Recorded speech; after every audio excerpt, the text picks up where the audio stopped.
The fastest way to make the wrong arrest is to believe you already know the whole story. The warning drifted across the humid afternoon air only seconds before a chorus of barking erupted beside the entrance of the city's police headquarters. Every officer nearby turned at once as a German Shepherd from the K-9 unit pulled hard against its leash, circling a dark gray sport utility vehicle that had just rolled toward the secured gate. Flashing patrol lights reflected across the polished hood, while passing traffic slowed to watch the unexpected scene unfolding directly outside one of the busiest law enforcement buildings in the county. Officer Ethan Collins narrowed his eyes as he stepped toward the vehicle. The cargo compartment was slightly visible through the rear window, revealing several heavy aluminum transport cases stacked with perfect precision. Bright government security seals stretched across every latch, and each container carried official inventory markings that looked expensive enough to attract immediate attention. Collins had seen similar containers during federal evidence transfers, but never arriving without advance notice and certainly not driven by someone no one at headquarters recognized. "Stop the vehicle," he called calmly into his shoulder radio. Two patrol units moved into position while another officer approached from the passenger side. The driver complied without hesitation, shutting off the engine before slowly stepping outside. She was an African-American woman in her late 30s wearing a simple navy jacket over business attire, practical shoes coated with the dust of a long highway drive, and an expression so composed that it almost seemed out of place beside the flashing emergency lights surrounding her. She quietly closed the driver's door and folded her hands in front of her, waiting instead of protesting.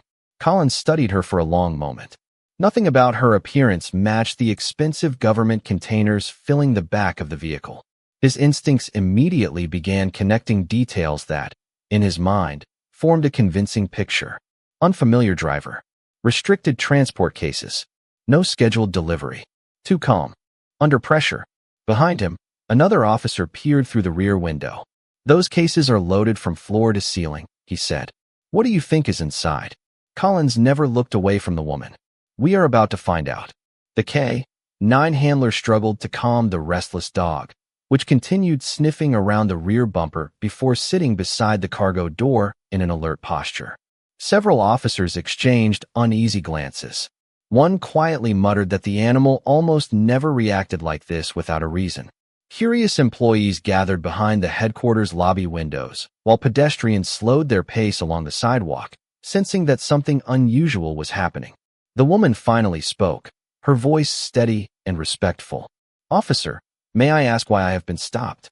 Collins answered without hesitation. "We have reason to inspect your vehicle." She nodded politely. "You are welcome to inspect it. I only ask that you verify my identity before making any conclusions." Collins had heard similar requests before. Every suspicious stop seemed to begin with someone insisting there had been a misunderstanding. He accepted her driver's license and handed it to another officer for verification. The patrol tablet searched the state database before displaying an unexpected error message.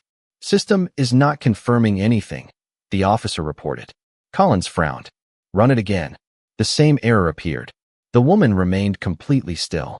"The network has experienced synchronization delays since this morning," she said quietly. "It sometimes requires additional verification." Collins looked up sharply. "Interesting that you know that." She met his eyes without raising her voice. "I stay informed." Another patrol officer carefully opened the rear cargo compartment just enough to reveal the rows of reinforced aluminum cases. Thick electronic tamper seals covered every lock, each displaying a small green indicator light. "These are not ordinary shipping containers," the officer observed.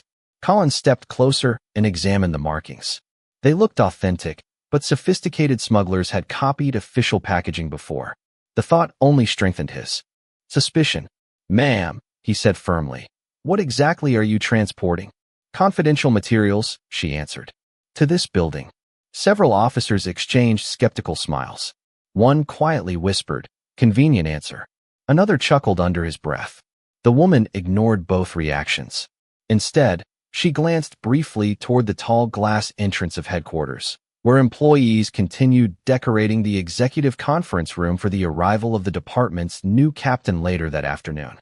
Fresh flowers rested beside the podium. Welcome folders had already been placed on every chair. Inside, Everyone prepared for an important leader whose identity remained known only to senior command staff.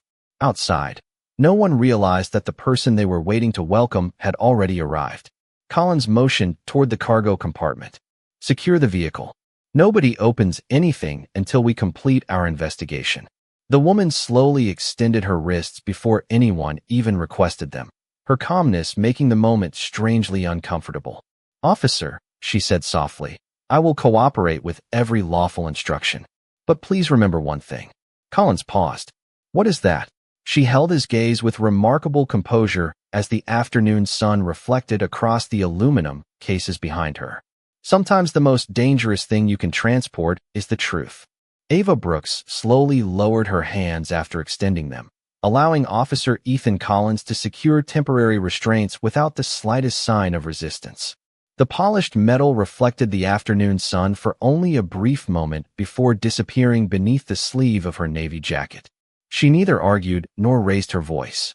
Instead, she glanced once toward the entrance of police headquarters, where employees continued arranging welcome folders inside the executive conference room, completely unaware that the person they had spent weeks preparing to receive was standing only a few yards away surrounded by patrol cars. Collins accepted the driver's license from the patrol officer who had attempted to verify it twice, without success. The state database still refused to return a complete record, displaying only another synchronization error. He studied the photograph carefully before comparing it with the woman standing in front of him. Every visible detail matched, yet the missing confirmation strengthened his suspicion rather than easing it. Until we know exactly who you are, Collins said, placing the identification card inside a temporary evidence envelope. Everything stays exactly where it is. Ava nodded politely. I understand your responsibility, officer. I simply ask that my identity be verified through command staff before assumptions become conclusions. One officer standing nearby quietly smirked. Everybody suddenly knows somebody important.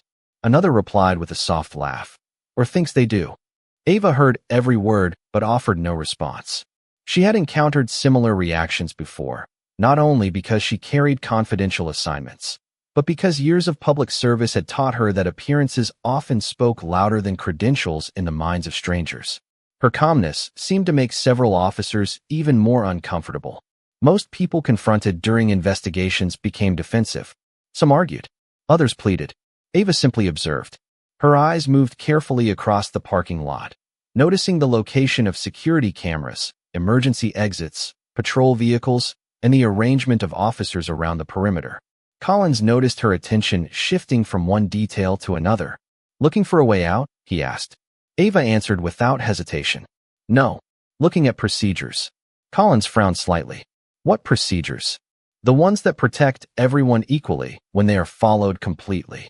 Before Collins could answer, Sergeant Mark Reynolds arrived in an unmarked department vehicle and stepped confidently into the growing crowd. 24 years in uniform had taught him to trust experienced instincts, and at first glance everything appeared straightforward. A suspicious vehicle carrying restricted transport containers had arrived without notice. The identification system had failed. The driver claimed she belonged inside headquarters. Reynolds approached Collins. Status.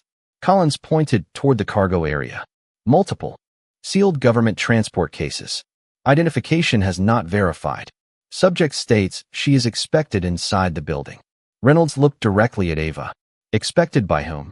Chief Daniel Harper, she answered calmly. Several nearby officers exchanged amused glances again. Reynolds folded his arms.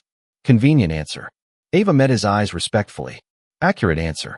The sergeant turned away before responding, choosing instead to inspect the rear cargo compartment.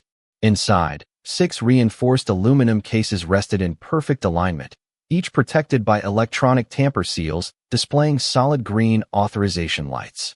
Nothing appeared damaged. Nothing appeared rushed.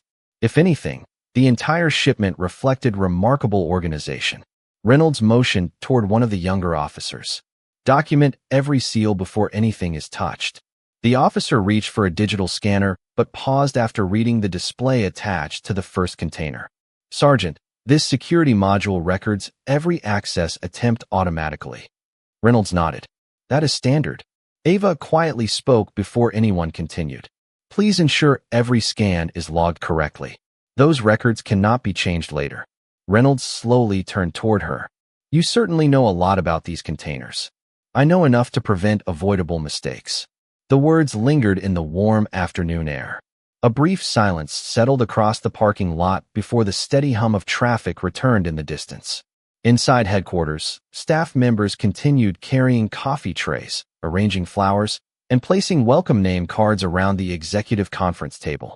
A large digital display in the lobby counted down the remaining minutes until the scheduled arrival of the department's new captain. Outside, nobody connected that event to the quiet woman standing beside the SUV. Collins crossed his arms again, trying to reconcile her confidence with the uncertainty surrounding her identity. He had met experienced investigators before, and something about Ava reminded him of them. She never answered more than necessary. She never became emotional. She watched, listened, and waited. Yet one question continued, bothering him more than any other. If she truly belonged here, why had no one come looking for her? As if responding to that silent thought, the glass entrance doors slid open once again, and several members of the command staff stepped onto the front walkway, scanning the parking lot as though searching for someone who had not yet appeared. The command staff members paused just outside the glass entrance, their eyes moving slowly across the crowded parking lot before settling on the line of patrol vehicles surrounding the dark gray sport utility vehicle. Officer Ethan Collins immediately noticed their expressions. They were not watching the aluminum transport cases. They were searching for someone. Inside the lobby, the digital welcome display quietly counted down the final minutes before the arrival of the department's new commanding officer. Fresh coffee rested on polished tables. Blue folders bearing the department seal had been arranged in perfect rows. A framed welcome message stood beside the conference room doors. Everything had been prepared for an important arrival, yet outside the atmosphere felt completely different. Sergeant Mark Reynolds stepped toward the command staff before they could ask questions. We are handling an active investigation, he explained. Suspicious transport vehicle. Identification has not verified. One lieutenant nodded politely, but continued scanning the parking lot rather than the vehicle itself. Has the new captain checked in yet? Reynolds shook his head. Not that I am aware of. The lieutenant frowned slightly before turning back toward the entrance, clearly expecting another vehicle to arrive at any moment. Ava Brooks quietly watched the exchange without interrupting. The warm afternoon breeze moved gently across the parking lot, lifting a few loose strands of hair away from her face as she stood patiently beside the SUV. The temporary restraints around her wrists remained in place, yet her posture never changed. She looked neither embarrassed nor frightened. Instead, she seemed to be carefully observing the people around her, almost as though she were learning something far more valuable than names or ranks. Collins noticed the direction of her gaze once again. She was studying how officers communicated, how supervisors delegated responsibility, and how quickly assumptions became accepted as facts. Something about that realization unsettled him. He had expected frustration from her by now, perhaps even anger. Instead, she carried herself with quiet discipline that reminded him of seasoned instructors at the police academy. One younger officer approached the nearest aluminum case holding a handheld electronic scanner. "Sergeant," he called, "the seal requires supervisory authorization before inspection." Reynolds nodded. "Document every serial number first." The officer leaned closer to read the digital display mounted beside the locking mechanism. "It also says every access attempt is permanently recorded and transmitted." Collins stepped beside him. "Go ahead." Before the scanner reached the first seal, Ava spoke in the same calm voice she had used from the beginning. "Officer, please allow me to offer one professional recommendation." Collins looked toward her. "Recommendation?" "Yes. Once that seal is broken, there is no way to reverse the access record. Every agency connected to those materials will immediately know who opened it, where it happened, and whether the authorization matched protocol." Several officers glanced at one another. Reynolds folded his arms. "You certainly sound familiar with government evidence procedures." Ava answered quietly. "Because procedures protect the innocent just as much as they identify the guilty." The words settled heavily across the parking lot. No one immediately responded. Even the younger officers who had been whispering earlier now remained silent. Collins looked from the transport cases to Ava again. Every answer she gave seemed strangely precise, never defensive, never exaggerated. She spoke like someone who had enforced policies rather than merely read about them. Across the entrance plaza, a black state government sedan slowly turned through the security gate without stopping. The barrier lifted automatically after recognizing its official registration. The sedan rolled toward the headquarters entrance before coming to a smooth stop beside the front walkway. A middle-aged courier stepped out carrying a locked Navy document case embossed with the seal of the State Department of Public Safety. He looked toward the lobby, then toward the gathered officers, clearly surprised by the unexpected scene unfolding outside. Carrying the document case carefully with both hands, he approached the nearest patrol officer. "Excuse me," he said politely. "I have an urgent delivery that must be placed directly into the hands of Captain Ava Brooks upon her arrival." Collins froze for just a moment before instinctively looking around the parking lot, expecting another vehicle to pull in. No one appeared. The courier glanced from one officer to another with growing confusion. "Has Captain Brooks arrived yet?" For the first time since stepping out of her vehicle, Ava slowly raised her restrained hands just high enough to catch the courier's attention. His eyes widened immediately. He stared at the handcuffs, then at her face, then at the official vehicle parked behind her. The color slowly drained from his expression as he whispered almost to himself, "Oh, my goodness." The courier tightened his grip on the locked Navy document case, unable to take his eyes off Ava Brooks.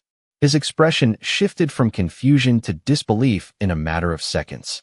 "Captain Brooks?" he asked carefully, as though hoping he had misunderstood what he was seeing. Ava answered with the same calm composure she had maintained since stepping out of her vehicle. "Yes." The single word settled over the parking lot like complete silence. Officer Ethan Collins instinctively looked from Ava to the courier and then towards Sergeant Mark Reynolds, waiting for someone to explain what had just happened. Reynolds stepped forward with visible caution. "Who exactly are you looking for?" The courier unlocked the leather strap securing the document case and removed a thick blue folder embossed with the official seal of the State Department of Public Safety. "Captain Ava Brooks," he replied with complete certainty. "I was instructed to deliver her state appointment package personally upon arrival." Collins felt the confidence that had guided every decision that afternoon begin to slip away. He looked again at Ava's restrained hands, then at the government folder resting inside the courier's hands. Nothing about the scene made sense anymore. Reynolds accepted the folder and slowly opened the first page. Inside rested an official appointment order bearing the governor's signature, followed by personnel records, commendations, leadership evaluations, federal certifications, and a recent portrait of Captain Ava Brooks in full command uniform. The photograph matched the woman standing only a few feet away with absolute certainty. The sergeant turned another page. Every document carried original seals, authentication codes, and verification numbers. There was no sign of forgery, no missing information, no unanswered questions. The only thing left unverified was the assumption everyone had already accepted. Before Reynolds could speak, the glass entrance doors opened once again. Chief Daniel Harper walked briskly toward the gathering with two members of the executive staff following close behind. He had been preparing to welcome the department's new captain, but the unusual activity outside headquarters had interrupted the ceremony before it ever began. Harper approached Reynolds first. "What is happening out here?" Reynolds quietly handed him the appointment folder without answering. Harper read only the first page before stopping completely. His eyes immediately moved toward Ava. Recognition replaced uncertainty. He closed the folder with deliberate care and took one slow breath. Around them, conversation stopped. Even the officers standing several yards away sensed that something significant had just changed. Harper walked directly toward Ava until only a few feet separated them. He looked briefly at the temporary restraints around her wrists before meeting her eyes. "Captain Brooks," he said quietly, "I am very sorry for the way your first day has begun." Collins felt the words strike harder than any formal reprimand ever could. Reynolds lowered his notebook without realizing he was doing it. Several younger officers looked at one another in stunned silence. Harper turned toward Collins, his voice remaining calm but unmistakably clear. "Officer Collins, please remove the restraints immediately." Collins stepped forward without hesitation. His hands, steady throughout hundreds of routine investigations, now moved with unusual care as he unlocked the restraints. The soft metallic click echoed far louder than it should have in the still afternoon air. Ava gently lowered her hands after the restraints were removed, rubbing one wrist only briefly before allowing both hands to rest naturally at her sides. She never displayed anger. She never demanded an explanation. She simply accepted the moment with quiet dignity. Harper faced the assembled officers. "Ladies and gentlemen," he announced, "allow me to introduce the new commanding officer of this department, Captain Ava Brooks." No one spoke. The flashing patrol lights continued reflecting across the polished aluminum transport cases while the American flag above headquarters moved gently in the warm breeze. Collins stared at Ava, replaying every conversation from the past 20 minutes. She had asked for her identity to be verified. She had warned them about the evidence seals. She had answered every question respectfully. She had never once raised her voice. The mistake had never been hidden. It had simply been ignored. Ava slowly looked across the gathered officers, her expression neither victorious nor resentful. She glanced once toward the unopened transport cases inside her vehicle before speaking in the same calm voice they had heard from the beginning. "Before anyone opens those containers," she said, "there is something every one of you deserves to understand first." Captain Ava Brooks walked slowly toward the rear of her sport utility vehicle as every officer instinctively stepped aside to give her room. The atmosphere outside headquarters had completely changed. Only minutes earlier, the parking lot had been filled with certainty, hurried decisions, and quiet laughter. Now the same people watched in complete silence, each waiting to understand how everything they believed had unraveled so quickly. Chief Daniel Harper stood beside her holding the official appointment folder against his chest, while Sergeant Mark Reynolds quietly closed his notebook without writing another word. Officer Ethan Collins remained only a few steps away, unable to look anywhere except the aluminum transport cases that had started the entire misunderstanding.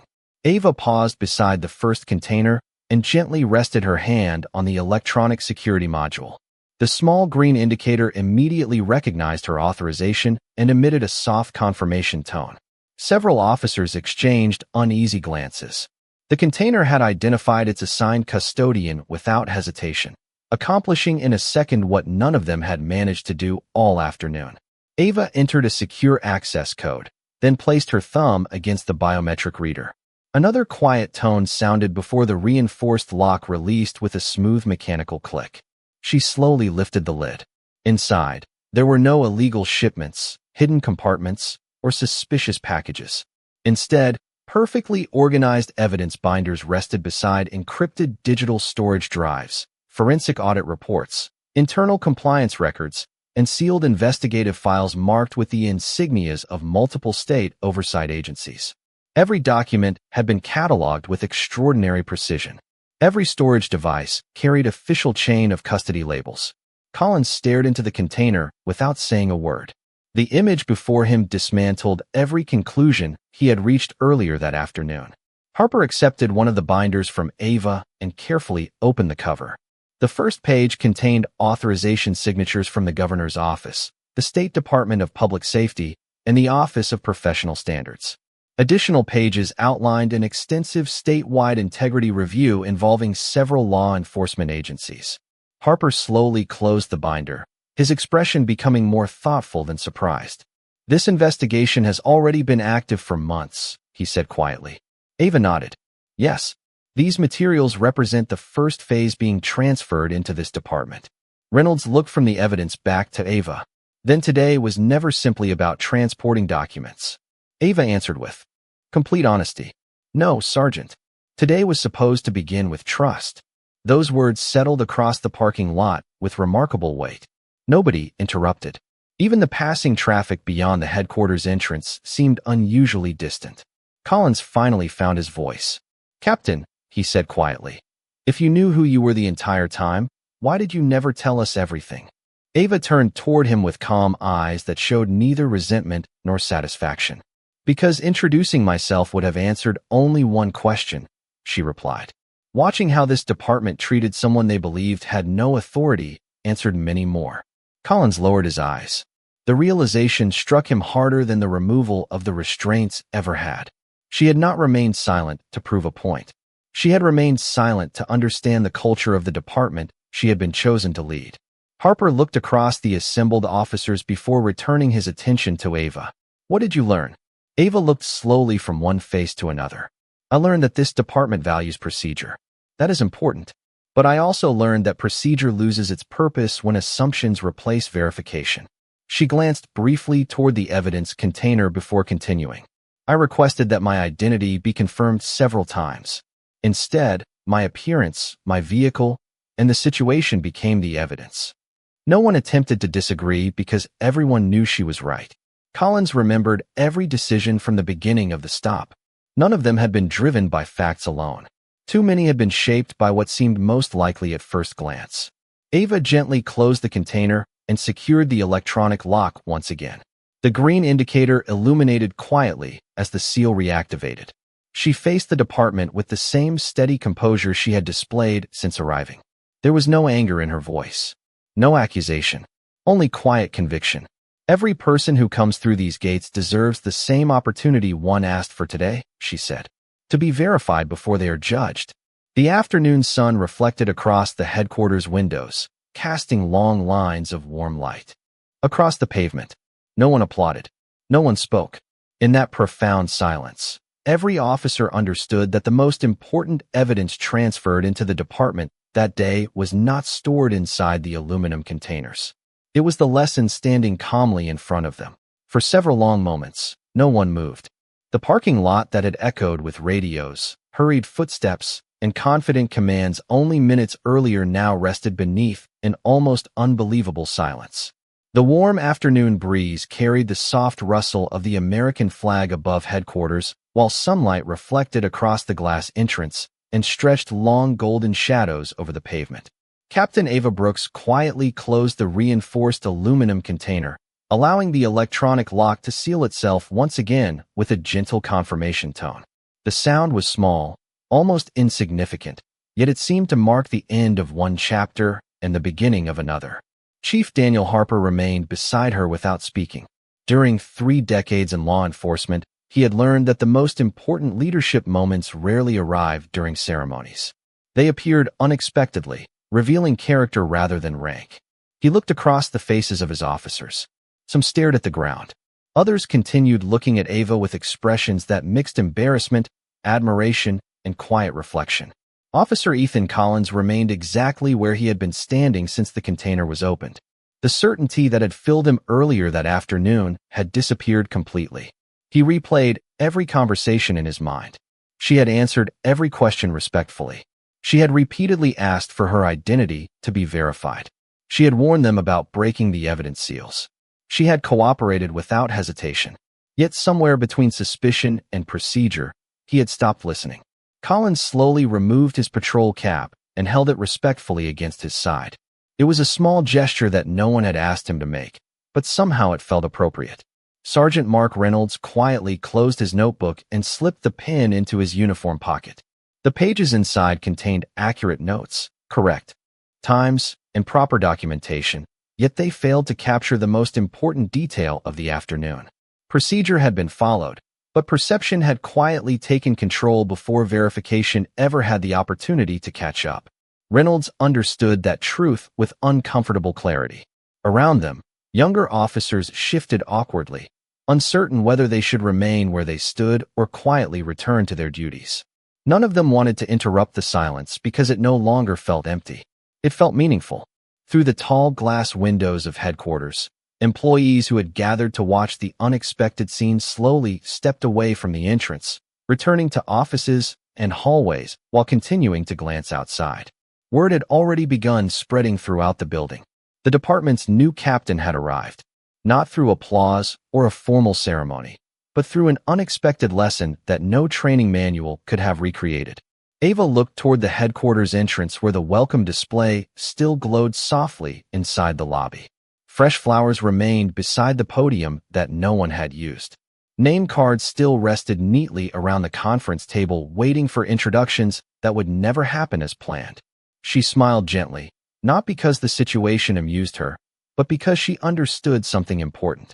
Sometimes the most honest introduction happened before anyone learned a person's title. Harper finally broke the silence. "Captain," he said quietly, I expected your first day to begin very differently. Ava looked toward the building before answering. So did I. She paused briefly, then continued with quiet sincerity. But perhaps this beginning revealed more than any scheduled meeting ever could. Harper nodded slowly. He knew she was right. Collins lifted his eyes toward Ava for the first time since the truth had been revealed. He expected disappointment, perhaps even frustration. Instead, he found only calm professionalism. That unexpected grace unsettled him far more deeply than anger would have. Ava noticed his expression but said nothing. She believed some lessons became stronger when people were allowed to reach them on their own.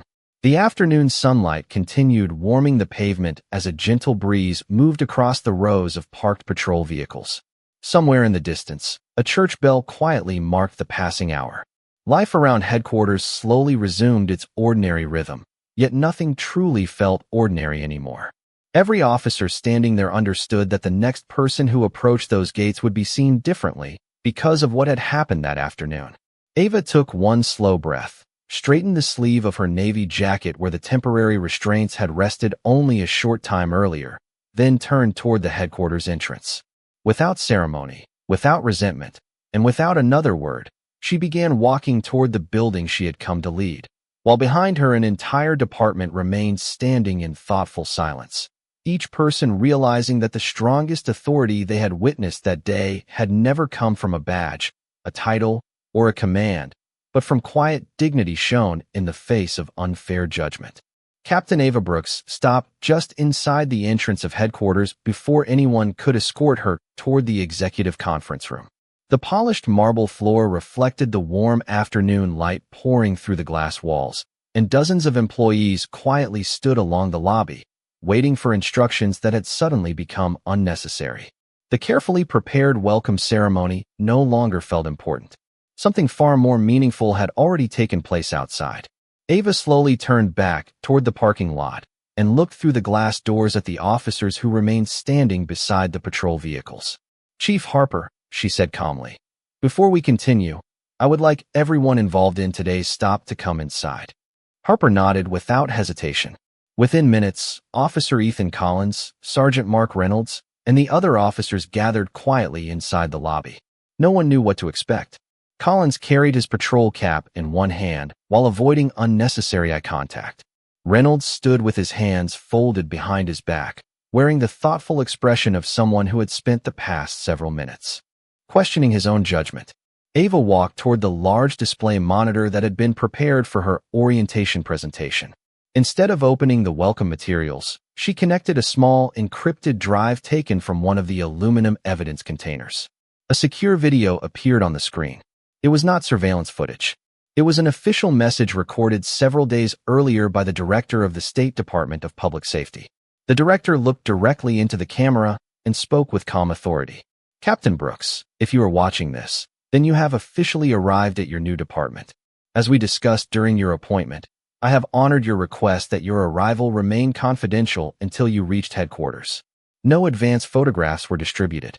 No department-wide announcement was made. You believe the best way to understand the culture of an organization was to experience it exactly as any member of the public would. Whatever happens before your identity is verified, I trust your judgment to turn that experience into an opportunity for leadership." The video ended. Complete silence filled the lobby. Collins slowly lifted his eyes toward Ava. The realization settled over him with overwhelming clarity. She had never arranged to embarrass anyone. She had simply chosen to arrive without special treatment because she wanted to see the department honestly, before anyone knew who she was. Harper looked at Ava with quiet admiration. "You plan to enter as a stranger." Ava nodded gently. "If people only show respect after they recognize a title, then I have learned very little about who they really are." She allowed the words to settle before continuing. "I wanted to understand how this department welcomes the unknown. Because every day, complete strangers walk through these doors asking for help." Collins felt every sentence personally, but Ava never singled him out. She addressed everyone equally, just as she had throughout the afternoon. Reynolds slowly exhaled and quietly shook his head. "Captain, I thought experience guaranteed good judgment." Ava offered him a respectful smile. "Experience gives us confidence. Character reminds us to remain teachable." She walked toward the front windows where the afternoon sunlight continued illuminating the entrance plaza outside. I could have identified myself the moment I was stopped. Instead, I chose to observe. What I witnessed was not a department filled with bad officers. I saw dedicated professionals working hard to protect their community. But I also saw how easily confidence can become assumption when someone appears different from what we expect. Collins finally stepped forward. His voice remained steady, but noticeably softer than before. Captain Brooks, I cannot change what happened this afternoon. I can only promise that it will change me. Ava turned toward him with quiet understanding. Officer Collins, that is exactly why I asked for my arrival to remain unannounced. Not because I wanted anyone to fail, but because real improvement begins with honest reflection rather than perfect appearances. Harper looked around the lobby at every member of the department. No one seemed embarrassed anymore. Instead, they appeared deeply thoughtful. The lesson had become larger than a mistaken stop, larger than one difficult afternoon, and larger than any single individual. Without raising her voice, Ava concluded with words that settled into every quiet corner of the room. The first responsibility of law enforcement is not to prove people wrong. It is to make absolutely certain we are willing to discover when we might be wrong ourselves. That responsibility begins long before a badge is recognized, because dignity should never depend on whether someone already knows your name. The executive conference room looked exactly as it had been prepared that morning, yet the atmosphere inside had transformed completely. The polished wooden table reflected the late afternoon sunlight. Untouched welcome folders remained neatly arranged at every seat, and fresh flowers still stood beside the department flag. What had changed were the people gathered around the room. Officer Ethan Collins no longer stood with the confidence of someone certain he had done everything correctly.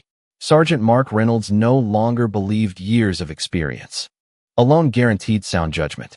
Even Chief Daniel Harper found himself reflecting more deeply than he had expected on the responsibility carried by every decision made under his command. Captain Ava Brooks quietly took her place at the head of the table, not because she wished to emphasize authority, but because it was finally time to begin the work she had accepted months earlier. She looked around the room before speaking. This morning, I expected to introduce myself through my experience. Instead, I introduced myself through your experience. A few thoughtful smiles appeared around the table. The tension that had dominated the afternoon had softened into honest reflection. Harper leaned forward slightly. Captain Brooks, I appreciate the grace you have shown today. Many people would have responded very differently. Ava nodded with quiet sincerity. Grace is meaningful only when it is offered during difficult moments. Otherwise, it costs us very little. She allowed the words to settle before continuing. I did not ask for my arrival to remain confidential because I expected failure. I asked because I believe the most valuable lessons are the ones no one realizes they are teaching. Collins slowly stood from his chair. Every eye in the room turned toward him. He took a steady breath before speaking. Captain Brooks, I owe you more than an apology. I judged the situation before I fully understood it. I allowed confidence to become certainty, and I failed to give you the same opportunity one would want for myself. I cannot undo that mistake, but I promise it will influence every decision I make from this day forward. The room remained completely still. Ava looked at him for a long moment before offering a gentle smile. Officer Collins, I accept your apology. She paused briefly. But more importantly, I accept your willingness to grow. That matters far more than pretending mistakes never happen. Collins slowly sat down again, visibly relieved, yet deeply thoughtful. Reynolds spoke next. Captain, if disciplinary action is appropriate, I will accept full responsibility for my role today. Ava immediately shook her head. No. Her answer was calm but unmistakably firm. If I begin my first day by searching for people to punish, then I have misunderstood the purpose of leadership. Several officers exchanged surprised glances. Ava continued. Accountability is essential. Humiliation is not. There is an important difference between helping people become better and making people afraid to admit when they are wrong. Harper quietly smiled. Those words reflected exactly the kind of leadership he had hoped the department would receive. Ava reached into the appointment folder and removed a single sheet of paper. Tomorrow morning, she said, every member of this department will attend a new training session. Collins looked up. Reynolds did the same. Ava placed the paper in the center of the table where everyone could read the title. It simply said, Verification before Assumption. The first case study, she explained, will not involve anonymous names or examples from another agency. We will begin with today, not to embarrass anyone, but because honest experiences create honest learning. No one objected. In fact, several officers quietly nodded in agreement. They understood that hiding the mistake would teach very little, while acknowledging it openly might improve the department for years to come. Harper stood and extended his hand toward Ava. Captain Brooks, he said with genuine respect, welcome to the department. Ava shook his hand warmly. Around the table, officers gradually followed with quiet applause that carried none of the excitement planned for the canceled ceremony. Instead, it carried something far more meaningful. Respect that had not been given because of a title, but earned through patience, integrity, and extraordinary restraint. As the sunlight slowly faded beyond the conference room windows, everyone present understood that the department had gained far more than a new commanding officer that afternoon. It had gained a new standard by which every future decision would be measured. 3 months passed, and the afternoon that had begun with flashing patrol lights slowly transformed into a story quietly repeated throughout the department whenever new officers arrived for orientation. No official report ever described it as the most important day of the year, yet everyone who had witnessed it understood that something inside the building had permanently changed. Procedures remained the same. Uniforms remained the same. Patrol schedules, investigations, and daily responsibilities continued exactly as before. What changed was the way people looked at those standing in front of them. On a cool autumn morning, sunlight filtered gently through the tall oak trees surrounding police headquarters as Officer Ethan Collins finished checking his patrol vehicle before beginning another shift. He paused when he noticed an elderly African-American woman standing hesitantly near the front entrance holding a worn envelope and looking uncertain about whether she should walk inside. Months earlier, Collins might have watched from a distance while making quiet assumptions. Instead, he immediately approached with a warm smile. "Good morning, ma'am," he said respectfully. "How may I help you today?" Relief appeared across her face almost instantly. She explained that she had found several old family photographs connected to an unsolved missing persons investigation from decades earlier and hoped someone might be willing to look at them. Collins never interrupted. He listened until she had finished every word before asking a single follow-up question. Only then did he gently say something that Captain Ava Brooks immediately recognized from the second-floor balcony overlooking the lobby. "We will verify everything together before reaching any conclusions." Ava stood quietly behind the glass railing, her hands resting comfortably at her sides as a faint smile appeared across her face. She had heard those words once before under very different circumstances. Now they carried an entirely different meaning. Chief Daniel Harper stepped beside her and followed her gaze toward the lobby below. Collins carefully escorted the elderly woman toward an interview room while another officer offered her fresh coffee without being asked. Harper quietly smiled. He remembered. Ava nodded. More importantly, he understood. Later that afternoon, a class of newly hired recruits gathered inside the department training room for their first ethics session. Sergeant Mark Reynolds stood at the front beside a projection screen displaying only 5 simple words. Verify before you assume. He never mentioned names. He never identified anyone involved. Instead, he shared the story of a day when experienced officers learned that confidence without curiosity could quietly become injustice.